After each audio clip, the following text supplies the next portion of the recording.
Հաջորդ տարին հայ գրքի համար հոբելյանական է։ Նշելու ենք Հակոբ Մեղապարտի մեծագործության 500-ամյակը։ Հոբելյանն ինչ խոսք պարտավորեցնող է, եւ այդ իմաստով հատուկ կարեւորություն է ստանում այն, թե ինչ բովանդակություն ենք հաղորդում տոնական պատյանին։ Հայ հրատարակիչները, մշակույթի նախարարությունը, գրական շրջանակները արդեն որոշակի ակտիվություն դրսևորում են։ Երկրի ներսում լուրջ շեշտ է դրված դարձ առ գիրք կարգախոսով ու հնարավորինս լայն զանգված ընդգրկող միջոցառումների վրա։ Միաժամանակ կարևոր նշանակություն է տրվում միջազգային հանրությանը հայ գիրքը ներկայացնելուն։ Այդ առումով առանձնապես ակտիվ են հայ հրատարակիչները, որոնք այս տարի արդեն միջազգային ցուցահանդեսների են մասնակցել Փարիզում, Ժնևում, Սանկտ Պետերբուրգում, Լոս Անջելեսում, այլուր։ Սկիզբը, ինչպես ասում են, խոստումնալից է, իսկ կարևորը շարունակության մեջ բովանդակային շեշտադրումից չշեղվելն է։ Ողջույն, եթերում գրապահոցն է։ Հարգելի բարեկամներ, գրապահոցի վերնատանը այսօր մենք հյուրընկալել ենք Հայաստանի հրատարակիչների ազգային ասոցիացիայի նախագահ, Edit Print հրատարակչության հիմնադիր Մկրտիչ Կարապետյանին։ Մեր հյուրը օրերս է վերադարձել Ստամբուլից, որտեղ հայկական պատվիրակությամբ ներկայացնում էին հայ գիրքը Ստամբուլի ամենամյա, այս անգամ 30-րդ միջազգային տոնավաճառ ցուցահանդեսում։ Բարև ձեզ, պարոն Կարապետյան։ Բարև ձեզ։ Պարոն Կարապետյան, ինչպես ներկայացրեցիք հայ գիրքը Ստամբուլի տոնավաճառում։ Գիտեք ինչ, Ստամբուլի տոնավաճառում հայ գիրքը ներկայացվեց, կարելի ասել, բարձր մակարդակով։ Մենք ներկայացնում ենք Հայաստանում հրատարակված մոտ 200 անուն գիրք, որոնք իրենց բնույթով ներկայացնում են, կարելի ասել, ամբողջ գրքերի սպեկտրը, որը հրատարակվում է։ Դրանք մանկական գրականություն, գեղարվեստական գրականություն, արվեստի մշակույթի վերաբերող գրքեր եւ իհարկե մեր երկրին, մեր պետությանը հուզող խնդիրների վերաբերող գրքեր, դա ցեղասպանություն, Արցախյան պատերազմին վերաբերող գրականություն։ Իսկ լեզուներին էլ ասեմ, որ ներկայացվեց հայերեն, անգլերեն, թուրքերեն գրքեր։ Շատ հետաքրքիր է թուրքերենի պարագան, այդ թուրքերեն ինչ հրատարակություններ եք ներկայացրել եւ թուրք հասարակության կողմից ինչպես դա ընկալվեց, ովքեր այցելում էին այդ ցուցահանդեսին։ Թուրքերեն մենք ներկայացրել էինք Ծաղկաքաղ հայկական հուշարձանների գիրքը, որը հայերեն լեզվով արդեն հրատարակվել էր եւ ունեցել էր մի քանի հրատարակություն, թարգմանվեց թուրքերենով եւ առաջին անգամ, կարելի ասել, ներկայացվեց հենց այդ Ստամբուլի 30-րդ փառատոնին։ Հաջորդ թուրքերեն գիրքը Հայկ Ղազարյանի ցեղասպանությանը վերաբերող աշխատություններ, որը մի քանի լեզուներով էր ներկայացված, մենք ներկայացրել ենք եւ թուրքերեն, եւ անգլերեն լեզվով, ֆրանսերեն եւ գերմաներեն։ Ու ես ասեմ, որ բացի դրանից իհարկե մեր կոնկրետ տաղավարում չէր ներկայացված, բայց ներկայացված էր Արարատի մյուս կողմում գիրքը Վանի ճակատամարտի մասին թուրքերեն լեզվով դա թարգմանությունը այդ գրքի, որը մեր մոտ ներկայացված էր հայերեն եւ անգլերենով, ներկայացրել էր Բեգլե հրատարակչությունը, էլի ներկայացված էր նույն ցուցահանդեսում։ Իդեպ կարծեմ դա հանրահայտ Զարաքողլուի հրատարակչությունն է, որը ձերբակալվել է։ Այո, Զարաքողլուի հրատարակչությունն է, որը գիտեք, Հայաստանի հրատարակիչների ասոցիացիան լինելով անդամ համաշխարհային հրատարակիչների ասոցիացիայի համատեղ մենք մեր դիմել ենք միասին Թուրքիայի կառավարությանը, Զարաքողլուին եւ իհարկե նրա որդին նույնպես բանտարկված է, երկուսին ազատ արձակելու պահանջով։ Զարաքողլուն ինքը, բայց հայկական առաջին գիրքը չէ, որ թուրքերեն կամ այդ թեմայով առաջին գիրքը չէ, որ թուրքերեն տպագրում է։ Իհարկե, այդ թեմայով նա ունի, իրենք են հրատարակում գրքեր, թուրքալեզու գրքեր, հենց ցեղասպանության վերաբերյալ քրդերի, հայերի տարբեր, ինքը այդ թեման շատ է զարգացրել եւ հիմնական պատճառը իրեն բռնելու քաղաքականն է։ Հա, ներկայացված էր նաև Վերժինե Սվազլյանի ականատեսների հիշողություններին վերաբերող էլի ցեղասպանության գիրքը, ես ներկայացրել էի հայերեն եւ անգլերեն լեզուներով։ Զարաքողլուն չհասցրեց այդ գիրքը հրատարակել, որտեղ նա թարգմանել է թուրքերենով, բայց դեռևս տպագրված չի գիրքը։ Ու ասենք գիրքը ներկայացված էր ընդհանրապես հայերեն եւ անգլերեն։ Կար հետաքրքրություն այդ գրականության նկատմամբ, օրինակ կոնկրետ թուրքերի կողմից։ Ես ձեզ ասեմ, հետաքրքրությունը իրոք շատ մեծ է, չգիտեմ, երևի մենք իհարկե շատ ենք այդ թեմային անդրադառնում, բայց ամեն դեպքում դա շատ կարեւոր է ու ասեմ, թուրքերի կողմից իրոք շատ մեծ հետաքրքրություն կար մեր իրենց լեզվով հասկանալի լեզվով գրականության նկատմամբ։ Շատ էր հետաքրքրությունը հենց Հայկ Ղազարյանի գրքի նկատմամբ թուրքերենով ու շատերը գալիս էին իրենց աջակցությունն էին հայտնում մեզ, որ իրոք ցեղասպանությունը արվել է եւ պետք է ընդունվի, իսկ այն այնպիսիները, որոնք գալիս էին ժողովական, իրենց մերժողական, նույն պետական իրենց քաղաքական դիրքերից ելնելով, ասում են, որ այդպիսի բան չի եղել, դուք եք ցեղասպանությունը արել եւ այլն։ Ու իհարկե մենք այդ բոլորին պատասխանում ենք այնպես, որ ճշմարտությունը միատ է, ու ճշմարտությունը խնդրեմ ներկայացված այս գրքերում, եթե ուրիշ ինչ-որ գրքեր կա, որոնք բան, խնդրեմ բերեք ցույց տվեք եւ ներկայացրեք։ Բարի, այ ինչն էր այդ ցուցահանդեսում, որ հետաքրքրեց ձեզ կամ այ ինչ հանգամանք կար, որ առավել խորը տպավորվեց։ Գիտեք, իմ մոտ շատ մեծ տպավորություն թողեց այն հանգամանքը, որ ցուցահանդեսը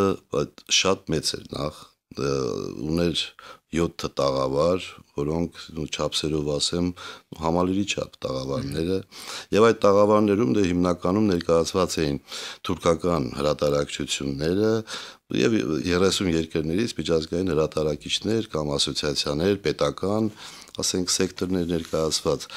Ու գիտեք, ինձ զարմացրեց մի բան, որ թուրքերը այդ ամբողջ ընթացքում այդ բոլոր միջանցքները ցուցահանդեսի լեփլեցուն էր ու հիմնականում երեխաներով, որը բերում էր թուրքական կառավարությունը իրենց հաշվին արդեն մշակված ժամանակացույցով ավտոբուսներով բերում էին, իմիջիալոց ասեմ, որ Տույապը, որտեղ տեղի ունեն Տույապի ցուցահանդեսը Ստամբուլի կենտրոնից մոտավորապես 35 կիլոմետր հեռավորության վրա է գտնվում,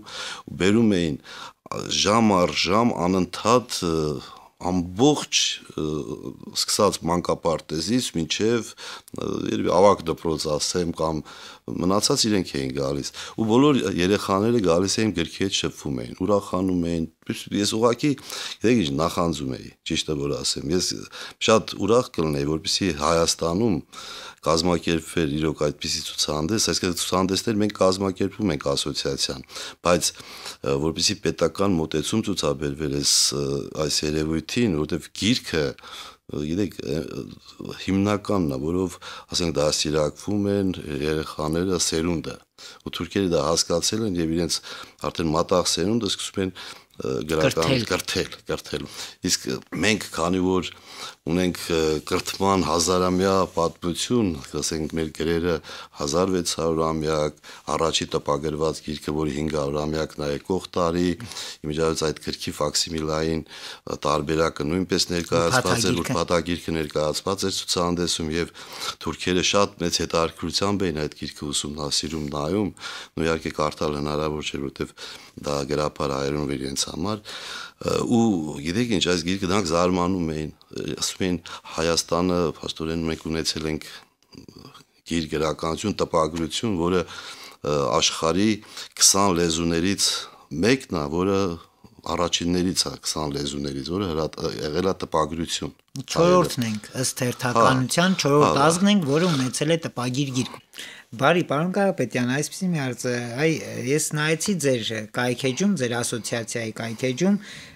ու հասկացա, որ ձեր մոտ էլ ծրագրերի պակասություն չկա, մասնավորապես ընթերցանության մրցույթ է իրականացում, մի փոքր կխնդրի այդ մասին պատմեիք։ Ուրեմն ընթերցանության հանրապետական մրցույթը հայտարարված, որին մասնակցում են 1000-ից ավել երեխաներ, բոլոր մարզերում լինելու կիսաեզրափակիչ, եզրափակիչը Հովհաննես Թումանյանի մեր մեծ գերողի ծննդյան օրը փետրվարի 19-ին 12 թվականի լինելու է Երևանում, բոլոր մարզերից ընտրված երեքական ամեն տարիքային խմբում, 2 տարիքային խմբում երեխաներ մասնակցելու են, հաղթողները ստանալու են մեծ նվերներ։ Հոյակապ է։ Նպատակը, ինչպես հասկանում եմ, նպատակը իհարկե խթանել ընթերցանությունը, որովհետև հրատարակչությունները հիմա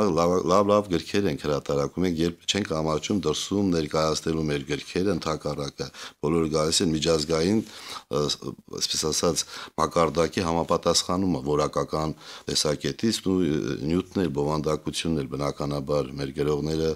չեն զիջում, ես ասեմ ձեզ, բայց մեր մոտ խնդրեմը հիմնական կարդալու ընթերցանության խնդրեմն է, որովհետեւ մեր չունենք գրախանութներ եւ այլ, այսօր որ ես սկսեմ ունենք շատ քիչ է։ Դե գրքերն էլ շատ չեն տպագրվում։ Գրքերը բավական գրքեր են։ Ոչ թե անվանացանք, այլ տպաքանակը մեծ չի։ Տպաքանակը հենց մեծ չի դրա համար, որովհետև ընթերցանությունն է թուլացած, այս մեր երկրում։ Բարի, ինչ է կարծում, այ հետաքրքիր հարց է։ Այս հայ գրատպության 500-ամյակը կարող է առիթ կամ խթան լինել, որպեսզի մեր հասարակության մեջ վերադարձ արձանագրվի դեպի գիրքը, գրականությունը, անկախ դրա դրսևորման ձևերից, դա թղթի վրա է, թե էլեկտրոնային է։ Գիտեք, մենք իհարկե հույս ունենք, որ այդպես կլինի, չնայած ասեմ, իհարկե մեր հրատարակիչների ասոցիացիան դրանով արդեն 2 տարի է զբաղվում այդ գործով, մենք անում ենք ցուցահանդեսներ, տոնավաճառներ հանրապետության տարբեր մարզերում, Արցախում արվել է 2 անգամ, մեկը Ստեփանակերտում, իսկ մյուսը բոլոր շրջաններում Արցախի արվել է մեծ ցուցահանդեսներ ու ասեմ, այս ամեն ինչը իրոք խթանում է։ Ես ինքս զգում եմ, որ գրքերը սկսում ենք ավելի շատ հրատարակել, ավելի տպաքանակները մեծանում է, բայց շատ լավ կլիներ, որ այս ամեն ինչին լիներ պետական մոտեցում։ Պետությունը անպայման պետք է խառնվի այս գործին, առանց դրա չի լինի։ Իսկ պետությունը, չգիտեմ, ես ճիշտը որ ասեմ, ես չեմ սիրում ոչ կեղծել, ոչ բան, դեռևս ակտիվորեն չի մասնակցում այդ գործընթացին, որտեղ ակտիվորեն մասնակցել այդ պետք է այնպիսի հաղորդումներ լինի, ինչպեսին ասենք ձեր հաղորդումն է, որ մենք զրուցում ենք գրքին վերաբերվող։ Մեր հաղորդման հետ ասեմ պետությունը որևէ առնչություն չունի, անձնական նախաձեռնություն։ Ես չեմ ուզում ասեմ, դու հաղորդումներ անձնական նախաձեռնություն, լավ կլներ, որ բոլոր հեռուստաընկերությունները ոչ միայն ասենք ռադիոընկերությունների որոշ մասը ցուցաբերեին, այլ նաև հեռուստաընկերությունները ցուցաբերեին հենց անձնական, որպեսզի իրոք գովազդվեր գիրքը, որովհետև առանց գրքի, գիտեք, ասում են, ասենք գիրքը, չգիտեմ, էլեկտրոնային, որ ասացիք, ես էլեկտրոնային գրքեր, իմ բոլոր գրքերը հիմա գոյություն ունեն նաև էլեկտրոնային տեսքով, այսինքն կարող են բոլորը կարդալ էլեկտրոնային ու մեծ մասամբ են լավագույն գրքերը կա, բայց ասենք նույն Թուրքիայում ընդամենը երևի 1% չի կարդում էլեկտրոնային, ասենք Գերմանիայում, Եվրոպայում եւ այլ զարգացած երկրներում, Ամերիկայում, Միացյալ Նահանգների նկատի ունեմ, մոտավորապես ասենք մաքսիմում 10% էլեկտրոնային գրքով, իսկ բոլորը սիրում են այս գիրքը, այն գիրքը, որը հրատարակում է, կարդում են։ Ես հույս ունեմ, որ այս միջոցառումները, որի մշակվում է մշակույթի նախարարությունը, մենք ունենք մեր ծրագիր հրատարակիչների ասոցիացիան, որ իրոք կբերի ընթերցանության զարգացման, գրախանութների ոչ թե փակվելու, այլ բացվելու եւ այլ եւ այլ։ Եվ Երևանը իրոք եկող տարի կլինի գրքի միջազգային մայրաքաղաք։ Հիմա ուզի Երևանը արդեն ՅՈՒՆԵՍԿՕ-ի կողմից ուզենք հայտարարված է։ Չէ, հոզել չուզել։ Չէ, այսինքն դա հայտարարված է արդեն